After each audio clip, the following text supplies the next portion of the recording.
Voltamos a falar sobre chuva, estrago. Olha, nós preparamos um resumo das principais ocorrências na região. Você se assustou com a ventania de ontem à tarde? Rapaz, achei que ia tirar o prédio do lugar. Coloca aqui, ó.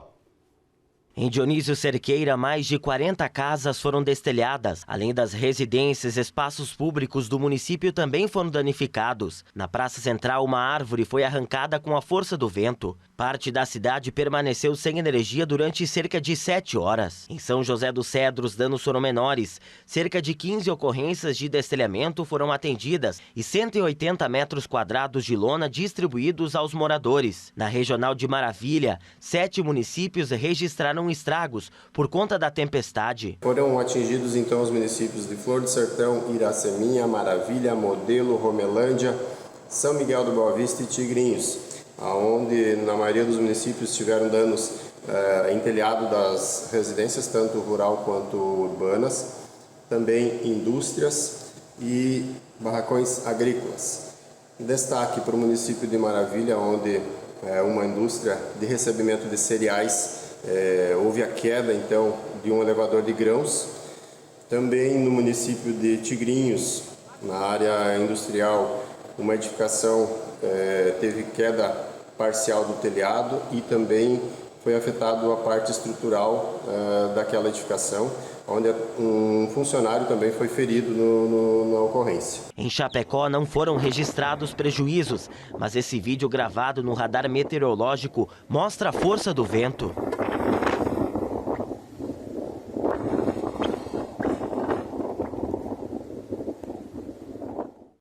Lá no radar, segundo o levantamento dos técnicos, chegou a mais ou menos 90 km por hora o vento na região do radar.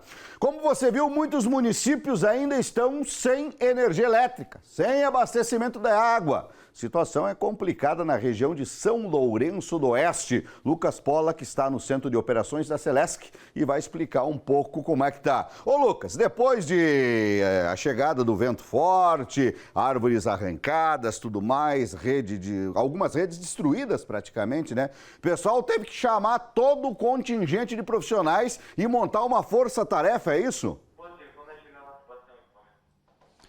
É isso mesmo, Prado. E desde o momento que nós entramos aqui nesse centro de operações, o telefone não para de tocar, o pessoal está trabalhando a todo vapor. Inclusive, quando nós estávamos entrando aqui na Celesc, o Paulo até estava mostrando, ó, quando a gente sabe que o problema é grande, não tem nenhuma caminhonete da Celesc aqui na garagem, porque todas as equipes estão empenhadas nesse trabalho, nesses transtornos que as pessoas tiveram em relação a este temporal. Foram milhares de residências e estabelecimentos comerciais prejudicados com a queda de energia. Nós estamos aqui então com o Paulo, que vai falar um pouco desse levantamento. Desde o início da tarde de ontem, mais ou menos ali por volta das 3 horas da tarde, Celesc trabalhando para diminuir esse transtorno, né? Boa tarde. Boa tarde, Lucas. Boa tarde, Eduardo. Realmente ontem, a partir das 15 horas, né, fortes ventos atingiram a região oeste, com maior intensidade na região de Formosa do Sul, Santiago, Quilombo.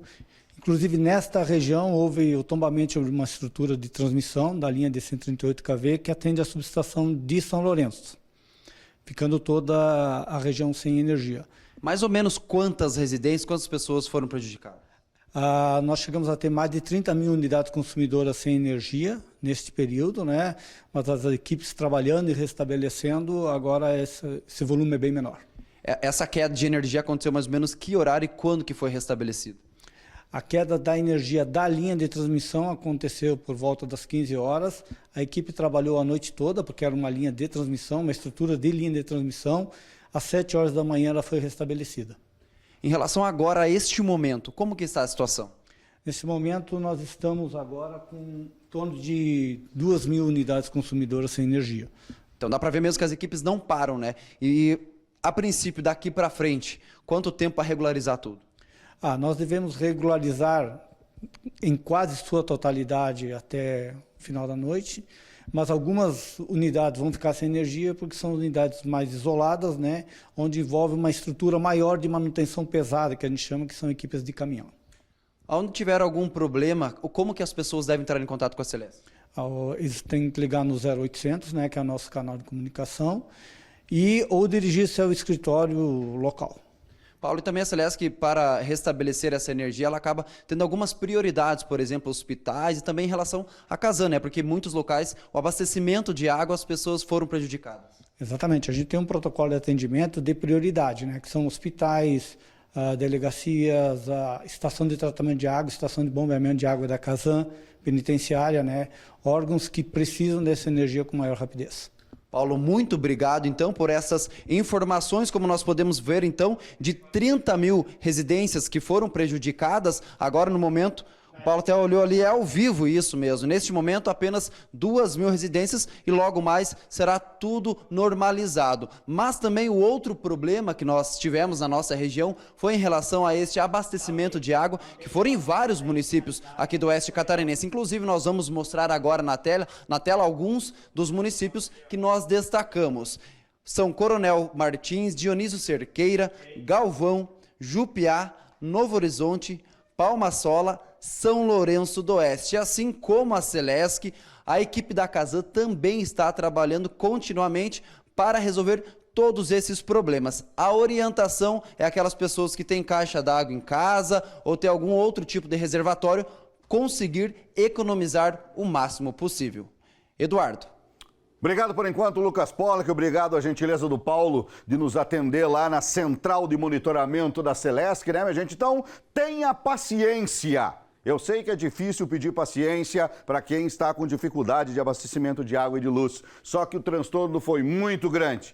Foram 30 mil unidades na tarde de ontem e a partir daí a força-tarefa começou. Estamos com 2 mil unidades. Está muito perto de resolver o problema de abastecimento de energia elétrica. E assim que resolver o problema de abastecimento de energia elétrica, o de água automaticamente recupera também e outros transtornos. O temporal de ontem, além de um grande susto aos moradores aqui do Oeste, deixou prejuízo para um agricultor. Você lembra que o Lucas Pollack ali falou na primeira intervenção? Agricultor teve 6 bovinos que morreram. Ó, teve um bezerrinho, ó o bezerrinho ali, e mais 5 vacas, né? O que aconteceu? Isso foi na linha Taquarinha, ontem de tarde, interior de Planalto Alegre, mais ou menos umas 4 horas da tarde. Começou o vento e a chuva forte, e esses 6 bovinos correram para se abrigar embaixo de árvore. E não é que o raio deu lá? O raio deu lá. Região, você pode ver, de bastante laje de pedra, e isso, a árvore e a laje de pedra, segundo uma vez o que um técnico me disse, ele ajuda a puxar o raio. Então, aconteceu aí esse prejuízo. O cidadão tem cerca de 40 bovinos, perdeu esses 6 nesta situação da tarde de ontem. Uma vez eu fiz uma matéria em Ouro Verde, onde uma situação bem semelhante como essa, deu o temporal e os bovinos correram para um lajeado de pedra embaixo de árvores. Naquela vez, numa tacada, foram 30 bovinos. Era a coisa mais triste do mundo de você ver. Esse aqui ficou no prejuízo, infelizmente. Também tivemos estragos na regional da Defesa Civil de Xanxerê. Casas destelhadas. Teve um homem que morreu após ser atingido por uma árvore. Quero conversar com o Luciano Peri. Gentilmente nos atende também no Balanço Geral. Peri, traz um resumo desse trabalho. Infelizmente, o cidadão estava dentro de um carro, caiu um eucalipto derrubado pela força do vento, acabou tirando a vida do cidadão. Seja bem-vindo, Peri, no programa.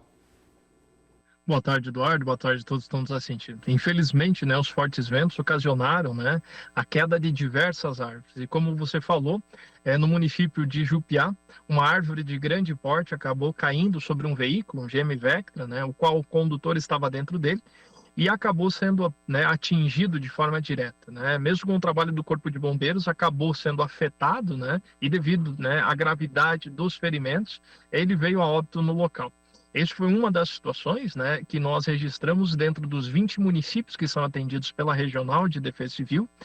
Até o momento, 11 deles foram afetados de forma direta. É importante dizer por quê, até o momento. Como você estava falando anteriormente, a queda de energia, a queda de comunicação, telefonia, dificulta exatamente o levantamento dos dados e das informações, e as equipes em campo, principalmente na região do interior, faz com que a comunicação seja mais dificultada, fazendo com que a atualização dessas informações acaba sendo um pouco tardia. Mas dos 20 municípios que nós atendemos, 11 foram afetados de forma direta, Eduardo. Como é que está agora esse momento e qual a cidade que mais precisa atenção, Peri? Então, dessas 11 cidades afetadas, 4 delas estão fazendo os seus levantamentos direcionados para o atendimento da população. Alguns municípios, ao exemplo do município de Entre Rios, Galvão, Coronel Martins, e Xanxerê estão fazendo levantamento para identificar se existe a necessidade ou não de decretação de situação de emergência, devendo ao número de pessoas afetadas. Para você ter uma ideia, até o momento, nós temos um número de mais de 400 pessoas afetadas, mais de 150 residências de forma direta afetadas pelo desastre.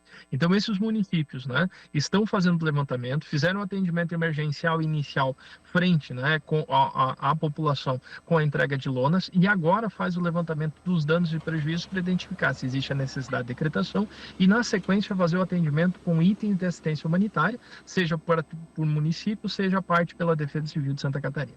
Peri, tem alerta ainda para a gente prestar atenção ou podemos dizer assim, para hoje e amanhã a situação fica mais tranquila? O que se pode adiantar para a gente? Segundo a nossa coordenadoria de monitoramento e alerta, para hoje e amanhã a condição é de tempo encoberto, abrindo o tempo, fazendo a possibilidade que a gente tenha, a condição novamente, de fazer o processo de reconstrução. E, infelizmente, na quarta-feira, para quinta-feira já começa a mudança do tempo e o feriado de quinta-feira traz para nós novamente o risco, de temporais isolados com a condição de rajadas de vento e chuva, pontual em alguns locais. Ou seja, a quinta-feira novamente traz para a nossa região, principalmente a região oeste de Santa Catarina, o risco de temporais isolados novamente. Peri, obrigado pela tua atenção, bom serviço aí e estamos sempre à disposição. Nós que agradecemos e lembramos, a Defesa Civil somos todos nós. Isso aí, Luciano Peri, diretamente da Direção da Defesa Civil da Regional de Xanxerê. Alto Uruguai, lá também estragos. Lembra que eu falei ontem da Expo Concórdia? Pois é, o presidente da feira traz mais detalhes de como está a situação lá. O pessoal teve que trabalhar ontem lá porque derrubou estrutura, deu um contratempo. Põe aí o profissional no ar, por favor. A Comissão Central Organizadora acabou de se reunir, definimos por manter a programação da feira, até porque foram situações pontuais e totalmente administráveis, Até porque existe uma empresa por trás disso, contratada, e que está assumindo com a sua responsabilidade em restabelecer esses espaços. Provisoriamente a energia foi suspensa, energia elétrica, até por uma questão de segurança, mas já está restabelecida. Alguns ajustes ainda na área de alimentação, mas numa previsão de mais ou menos 1h30, por aí já pode ser restabelecido também aquele espaço e a programação segue normal.